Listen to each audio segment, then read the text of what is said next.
अस्सलामु अलैकुम वरहमतुल्लाहि वबरकातुह। अल्हम्दुलिल्लाह वस्सलातु वस्सलामु अला रसूलिल्लाह व अला आलिहि व अस्हाबिहि अजमईन, अम्मा बाद। मेरा सम्पूर्ण दाजुभाइ तथा दिदीबहिनीहरू, हिजोको पाठमा हामीहरूले यो बुझ्यौँ कि अल्लाहको रसूल सल्लल्लाहु अलैहि वसल्लम चाहिँ बिहानको बेलामा र त्यसै गरी साँझको बेलामा कुन दुआहरू पढ्नुहुन्थ्यो र यसको कति फाइदाहरू बताउनु भएको छ। त्यसै गरी घरमा प्रवेश गर्दाखेरि अनि घरबाट बाहिर निस्कँदाखेरि हामीले कुन दुआहरू पढ्नुपर्छ, यो कुरा हामीले बुझ्यौँ। अब आजको यस पाठमा हामी यो बुझ्नेछौँ कि अल्लाहको रसूल सल्लल्लाहु अलैहि वसल्लम चाहिँ मस्जिदमा प्रवेश गर्दाखेरि कुन दुआ पढ्नुहुन्थ्यो र हामीलाई के पढ्ने आदेश दिनुभएको छ भने हामीले सर्वप्रथम यो बुझौँ कि अल्लाहको रसूल सल्लल्लाहु अलैहि वसल्लम चाहिँ घरमा मस्जिदमा प्रवेश गर्दाखेरि कुन दुआ पढ्नुहुन्थ्यो। त्यो के हो? अऊज़ु बिल्लाहिल अज़ीम व बिवजहिहिल करीम, अऊज़ु बिल्लाहिल अज़ीम व बिवजहिहिल करीम व सुल्तानिहिल क़दीम मिनश शैतानिर रजीम। यो दुआ चाहिँ पढ्नुहुन्थ्यो। अनि भन्नुभएको छ कि जब कुनै व्यक्तिले यस दुआलाई पढिलिन्छ भने शैतानले के भन्छ? हुफिज़ मिन्नी साइरल यौम। अब यो भक्त, यो मान्छे त मेरो शत्रुताबाट, मेरो दुष्टताबाट, मेरो षड्यन्त्रबाट त पुरै दिन यसको सुरक्षा भयो, मबाट यो त बच्यो, यसलाई बचाइलियो। त्यसैले हामीले यो दुआ चाहिँ पढ्नुपर्छ। मस्जिदमा हामी प्रवेश गरौँ भने दाहिना खुट्टा पहिला भित्र राखौँ अनि यो दुआ अऊज़ु बिल्लाहिल अज़ीम व बिवजहिहिल करीम व सुल्तानिहिल क़दीम यो पढ्ने गरौँ।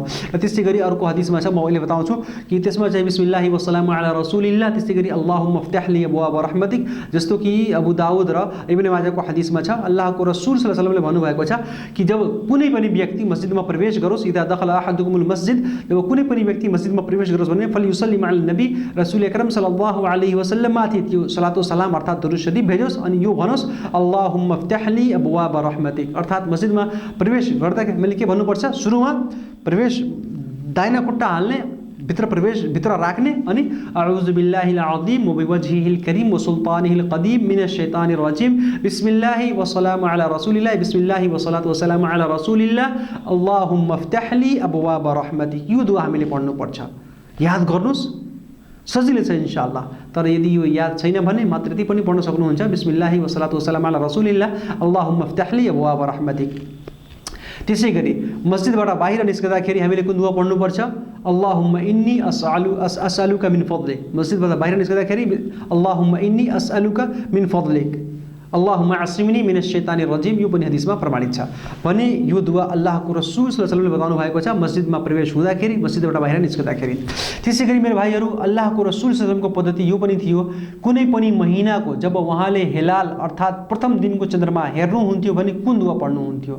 रमजानको चन्द्रमा होस् वा ईदको चन्द्रमा होस् वा अरू पनि कुनै दिनको चन्द्रमा हेर्ने बित्तिकै, प्रथम दिनको चन्द्रमा हेर्ने बित्तिकै यो दुआ हामीले बताउनु भएको छ कि अल्लाहको रसूल सल्लल्लाहु अलैहि वसल्लमले जहिले पनि हिलाल अर्थात प्रथम दिनको चन्द्रमा देख्नुहुन्थ्यो भने यो दुआ पढ्नुहुन्थ्यो, अल्लाहुम्मा अहिल्लहु अलैना बिल अम्नि वल ईमान वस सलामति वल इस्लाम रब्बी व रब्बुक अल्लाह। यो तिर्मिजीको सही हदिस हो। यो दुआ हामीले पढ्नुपर्छ चन्द्रमा हेरेपछि, अल्लाहुम्मा अहिल्लहु अलैना बिल अम्नि वल ईमान वस सलामति वल इस्लाम रब्बी व रब्बुक अल्लाह। मेरो भाइहरू, मसँग यति समय छैन म हरेकको चाहिँ अर्थ म बताऊँ, तपाईहरु दुआ याद गरिनु इन्शाअल्लाह। अर्थ अनि यसको व्याख्या चाहिँ इन्शाअल्लाह हामी पछिको पाठमा इन्शाअल्लाह गर्नेछौँ।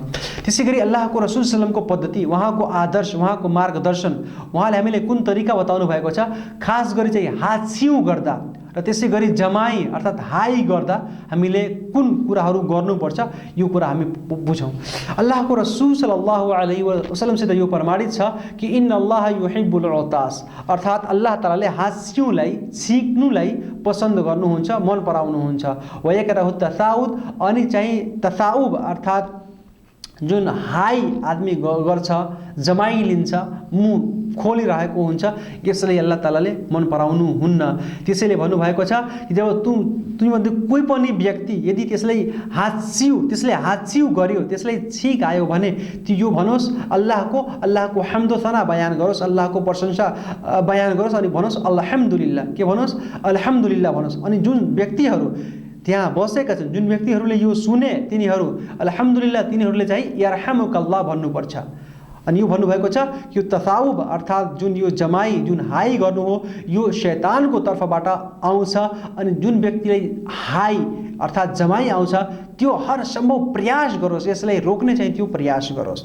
भने छिक हामीले थाहा छ नि, जब हामीले छिक आउँछ यो हाम्रो स्वास्थ्यको लागि एकदमै महत्त्वपूर्ण छ। हास्यौँ गर्नु, यसबाट हाम्रो शरीर चाहिँ एकदमै एक्टिभ हुन्छ र एउटा नयाँ प्रकारको यसमा एनर्जी आउँछ। त्यसैले हामी अल्हम्दुलिल्लाह भन्नुपर्छ। अनि एक क्षणको लागि भने श्वास पनि बन्द हुन्छ चिकमा, त्यसैले हामीले अल्हम्दुलिल्लाह भन्नुपर्छ। सुन्नेवाला व्यक्तिहरू यरहमुकल्लाह भन्ने गर्छन्।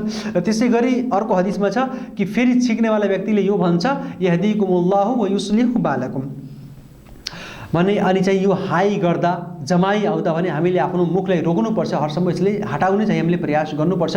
किनभने अल्लाहको रसूल सल्लल्लाहु अलैहि वसल्लमले भन्नुभएको छ, सही बुखारीको हदिसमा छ कि जब तिमीमध्ये कोही पनि व्यक्ति हाई गर्छ, आफ्नो मुखलाई खोलिरहेको हुन्छ भने शैतान चाहिँ ठट्टा गर्छ, हाँसो गर्छ, उपहास गर्छ, त्यो हाँसिरहेको हुन्छ। त्यसैले हामीले यसबाट बाँच्नुपर्छ। त्यसै गरी अल्लाहको रसूल सल्लल्लाहु अलैहि वसल्लमले पनि बताउनु भएको छ कि जब तीमध्ये कसैले हाँस्यौ गर्छ भने त्यो आफ्नो हातले वा आफ्नो कपडाले आफ्नो मुखलाई चाहिँ छोपिलियोस् अनि चाहिँ आफ्नो आवाजलाई चाहिँ धीमा गर्ने, आफ्नो स्वरलाई चाहिँ धीमा गर्ने चाहिँ त्यो प्रयास गरोस्। त्यसै गरी अल्लाहको रसूल सल्लल्लाहु अलैहि वसल्लमले पनि भन्नुभएको छ कि जब तीमध्ये कोही व्यक्तिले सिक्यो अर्थात् हाँस्यौ गर्यो अनि फेरि त्यसले अल्हम्दुलिल्लाह भन्यो भने फेरि सुन्नेवाला व्यक्तिहरूले यरहमुकल्लाह भनुन् अनि फेरि त्यो भन्नुहोस् यरहमुनल्लाहु व इय्याकुम व यगफिरुल्लाहु लना व यगफिरु लना व लकुम, यो पनि हामी भन्न सक्छौँ। त्यसै गरी अर्को हदिसमा छ अल्लाहको रसूल सल्लल्लाहु अलैहि वसल्लमले भन्नुभएको छ कि जब कुनै व्यक्तिले हाँस्यौ गर्यो अनि फेरि त्यसले अल्हम्दुलिल्लाह भन्यो भने त्यसको साथीहरू के भनुन् यरहमुकल्लाह, अनि फेरि त्यो यरहमुकल्लाह सुनेर चाहिँ त्यो भन्नुहोस् यहदीकुमुल्लाहु व युस्लिहु बालकुम, यो पनि बुखारीको हदिसमा छ। त्यसै गरी अर्को हदिसमा छ अल्लाहको रसूल सल्लल्लाहु अलैहि वसल्लमले सेम यही कुरा भन्नुभएको छ कि जब कोही व्यक्तिले हाँस्यौ गरोस् भने त्यसले अल्हम्दुलिल्लाह भन्नुपर्छ। त्यो अल्हम्दुलिल्लाह भन्छ भने सुन्नेवाला व्यक्तिहरूले यरहमुकल्लाह भन्छन्। र यदि त्यो अल्हम्दुलिल्लाह भन्दैन, त्यो अल्हम्दुलिल्लाह भनिरहेको छैन भने अब सुन्नेवाला व्यक्तिहरू पनि यरहमुकल्लाह नभनुन्। त्यसै गरी एउटा अरू कुरा यसमा के छ कि यदि कुनै व्यक्तिले हाँस्यौ आयो, त्यसले छिक्यो, त्यसले अल्हम्दुलिल्लाह भनेर भने हामी के गरौँ, त्यसलाई बताइदिउँ। हुनसक्छ त्यो बिर्सेको छ भने भनिदिउँ कि तपाईँ अल्हम्दुलिल्लाह भन्नु, फेरि उहाँले अल्हम्दुलिल्लाह भन्नुहुन्छ, फेरि हामी यरहमुकल्लाह भनिदिउँ। त्यसले भनिरहेको छैन भने हामीले भन्नु चाहिँ जरुरी छैन। त्यसै गरी यदि हाँस्यौ चाहिँ 3 चोटिभन्दा बढी आयो, 2 चोटि आयो भने ठिक छ, तर 2 चोटि चाहिँ यरहमुकल्लाह भनिदिउँ।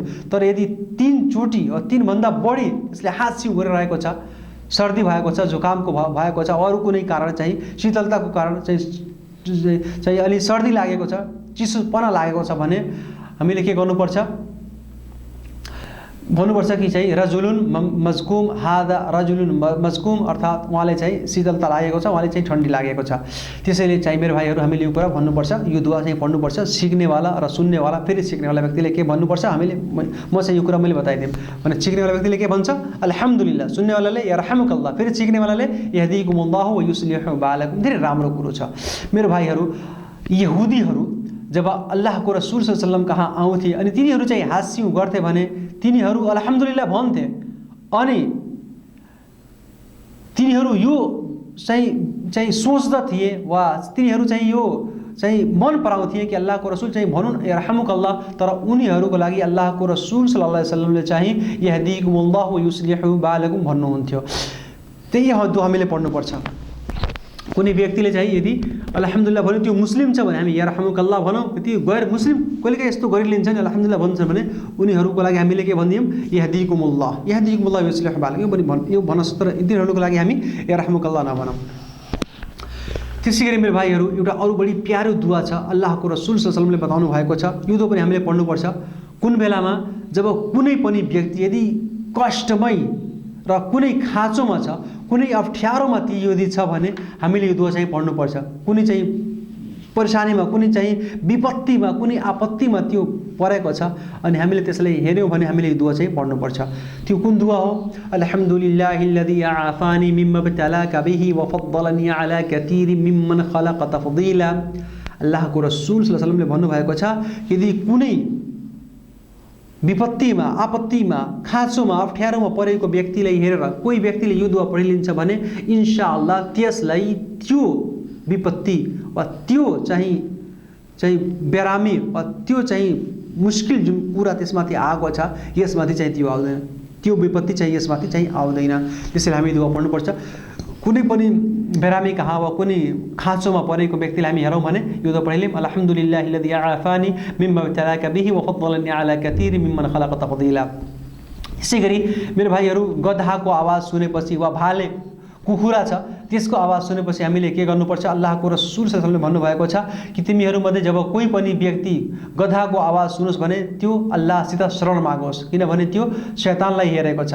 र त्यसै गरी चाहिँ कोही व्यक्ति यदि मुर्ग अर्थात् कुखुरा भाले कुखुराको यदि त्यसले आवाज सुनेको छ भने त्यसले अल्लाहसित चाहिँ आफियतको सवाल गरोस्, नसल्लल्लाहु अल आफिया, अल्लाहसित आफियत र त्यसको फजलको चाहिँ प्रार्थना गरोस्, त्यसको चाहिँ त्यसले चाहिँ माग्ने त्यो प्रयास गरोस्, त्यसको चाहिँ अल्लाहसित चाहिँ अल्लाहको फजल अर्थात्को चाहिँ अल्लाहको कृपा, अल्लाहको दया, त्यसै गरी अल्लाहसित चाहिँ शरण, अल्लाहको चाहिँ कृपा दयाको चाहिँ त्यो चाहिँ भिख मागोस्, त्यो माग्ने प्रयास गरोस्।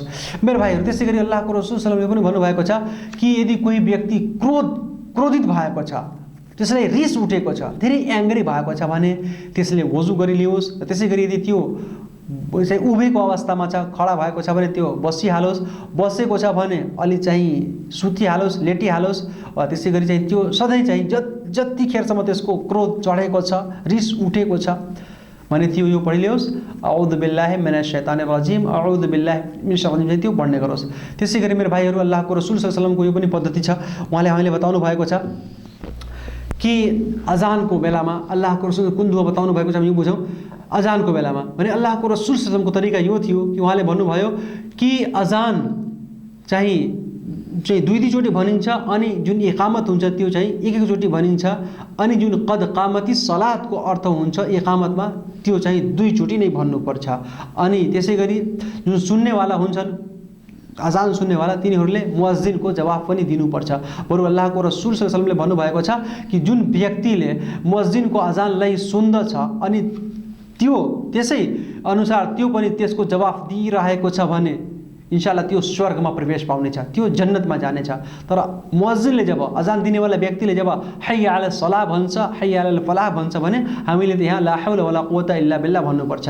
त्यसै गरी अजानको आवाज सुन्दाखेरि यदि हामीले यो दुआ पढिलिन्छौँ कि अशहदु अल्ला इलाहा इल्लल्लाह व अन्न मुहम्मद रसूलुल्लाह रज़ीतु बिल्लाहि रब्बा व बिल इस्लामी दीना व बि मुहम्मदिन रसूला, अल्लाह तालाले त्यसको सम्पूर्ण पापहरूलाई क्षमा गरिदिनुहुन्छ। यो सही मुस्लिमको हदिस हो। त्यसै गरी मेरो भाइहरू अजान समाप्त भएपछि हामीले चाहिँ दरुद शरीफ पढ्नुपर्छ। पहिला हामी अजानको जवाफ दिउँ मुअज्जिनको, जस्तो मुअज्जिन भन्दै हुनुहुन्छ त्यस्तै हामीले पनि भन्ने गरौँ। अनि अजान चाहिँ सिधेपछि अजान समाप्त भएपछि हामीले चाहिँ अजान पछिको दुआ पढ्ने गरौँ। अजान समाप्त भएपछि दरुद शरीफ पढ्नुपर्छ अनि त्यसपछि यो दुआ पढ्नुपर्छ। कुन दुआ? अल्लाहुम्मा रब्ब हाज़िहि दाअवति ताम्मा वस्सलातिल काइमा आति मुहम्मदनिल वसीलता वल फदिला वबअथहु मकामम महमूदा अल्लज़ी वअदतह। रसूल अकरम सल्लल्लाहु अलैहि वसल्लमले भन्नुभएको छ कि जुनसुकै व्यक्तिले यस दुआलाई पढिलिन्छ पर्लैको दिन प्रतिफलको दिनमा म त्यसको अवश्य त्यसको सिफारिस गर्नेछु, अल्लाहसित म त्यसको सिफारिस गर्नेछु। त्यसै गरी मेरो भाइहरू अनुशासनमा यो बुझौँ कि अल्लाहको रसूल सल्लल्लाहु अलैहि वसल्लमको पद्धति जिलहिज्जाको महिनामा उहाँको कस्तो स्मरण, कस्तो जिक्र, कस्तो चाहिँ स्तुतिहरू गर्नुहुन्थ्यो, अल्लाहको कस्तो चाहिँ गुणगान गर्नुहुन्थ्यो भने अल्लाहको रसूल सल्लल्लाहु अलैहि वसल्लम चाहिँ जिलहिज्जाको महिनामा खास गरी त्यसको प्रथम 10 दिनहरूमा तहलील, तकबीर र तमहीद गर्नुहुन्थ्यो। अर्थात् ला इलाहा इल्लल्लाह, अल्हम्दुलिल्लाह, अल्लाहु अकबरको धेरै जप गर्नुहुन्थ्यो। त्यसैले हामीले पनि यो पनि गर्नुपर्छ। त्यसै गरी मेरो भाइहरू आउनु संक्षिप्तमा हामी यो बुझौँ कि अल्लाहको रसूल सल्लल्लाहु अलैहि वसल्लम चाहिँ, तर आजको लागि हामी यति नै राख्छौँ। इन्शाअल्लाह भोलिको पाठमा इन्शाअल्लाह हामी अब तिलावत, कुरानको पठन पाठनमा के हुन्छ इन्शाअल्लाह त्यो कुरा बुझ्नेछौँ र त्यसै गरी अरू अगाडि कुरा इन्शाअल्लाह बुझ्नेछौँ। अल्लाह तालाले हामी हरेकजनालाई रसूल अकरम सल्लल्लाहु अलैहि वसल्लमले बताएको मार्गमा हिँड्ने, उहाँले जुन कुराहरू बताउनु भएको छ त्यसै अनुकूल कर्म गर्ने अल्लाह हामीलाई तौफिक प्रदान गरून्। आमीन। वस्सलामु अलैकुम वरहमतुल्लाहि वबरकातुहू।